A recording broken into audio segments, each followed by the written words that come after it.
গেল অষ্ট সাত্ত্বিক ভাব, দুটো চোখ দিয়ে জল টোপে টোপে পড়ছে। একজনের সঙ্গে সাক্ষাৎ হলো ওই জায়গায়, যার নাম ঈশ্বরপুরী।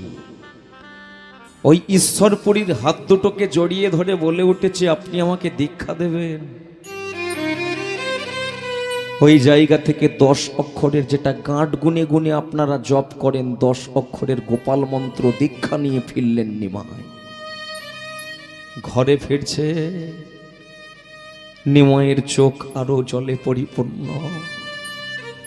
মনে মনে সিদ্ধান্ত নিলেন, পৃথিবীর জন্য যদি আমার টিকে থাকা, তাহলে একটা ঘরের মধ্যে আমাকে আবদ্ধ থাকলে চলবে না। আমাকে ঘর ছাড়তে হবে, সংসার ছাড়তে হবে। তাই ঘর ত্যাগ করলেন। সালটা 1510 সাল। কাটোয়ার কেশব ভারতীর থেকে সন্ন্যাস দীক্ষা গ্রহণ করে চললেন নিমাই। 6টা বছরের জন্য ভারতের বিভিন্ন প্রান্তে ঘুরে বেরিয়েছেন ওই নিমাই। 6টা বছর উত্তর ভারত, দক্ষিণ ভারত, বিভিন্ন প্রান্তে প্রান্তে ঘুরে বেরিয়েছে। সালটা ছিল 1515 সাল। নীলাচলের উদ্দেশ্যে রওনা দিলেন চৈতন্য মহাপ্রভু।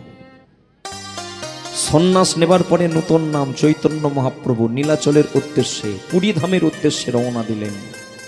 ভক্তমণ্ডলী মায়েরা, ওই যে পুরীধাম, আপনারা বেড়াতে যান, পুরীধামের ওই জগন্নাথ মন্দিরের থেকে একটু দূরে আজও গেলে দেখতে পাবেন চৈতন্যদেব কোথায় ছিলেন। ওখানকার যিনি রাজা, সেই রাজার যে জমিদার, তার গয়নাগাটি সোনাদানা রাখার জন্য একটি ঘর ছিল, দেওয়াল কাটা ঘর, যার নাম চোরাকুটুরি। পশ্চিমবঙ্গের মানুষ বলে চোরাকুটুরি, পুরীর ভাষায়, উড়িষ্যার ভাষায় বলে গম্ভীরা। ওই গম্ভীরার মধ্যে দুটি বন্ধুকে নিয়ে 18টা বছর কেঁদেছিলেন। একজনের নাম স্বরূপ দামোদর, একজনের নাম রায় রামানন্দ।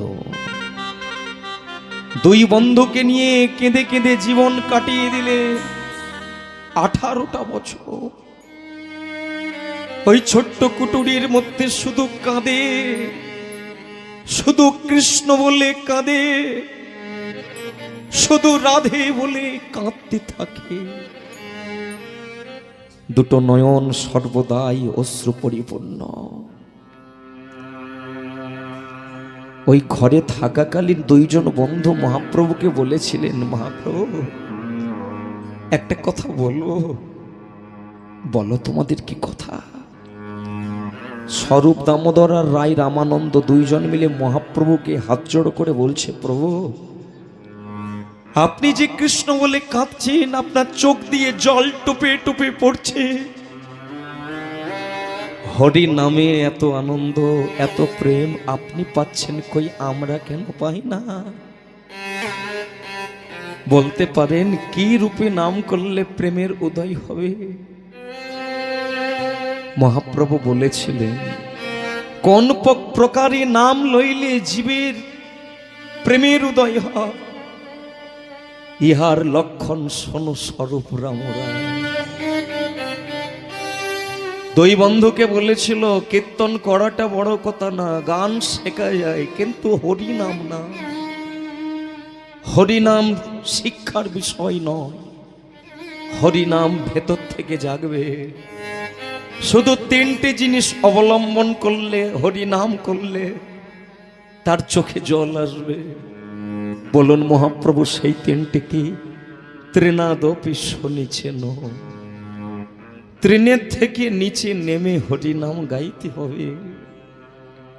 কেউ যদি জীবনে ভাবে হরিনাম করলে বড় বিল্ডিং হবে, হরিনাম করলে বড় গাড়ি হবে, এই ভাবনা নিয়ে যদি কেউ কীর্তনে নামে, হরিনামে নামে,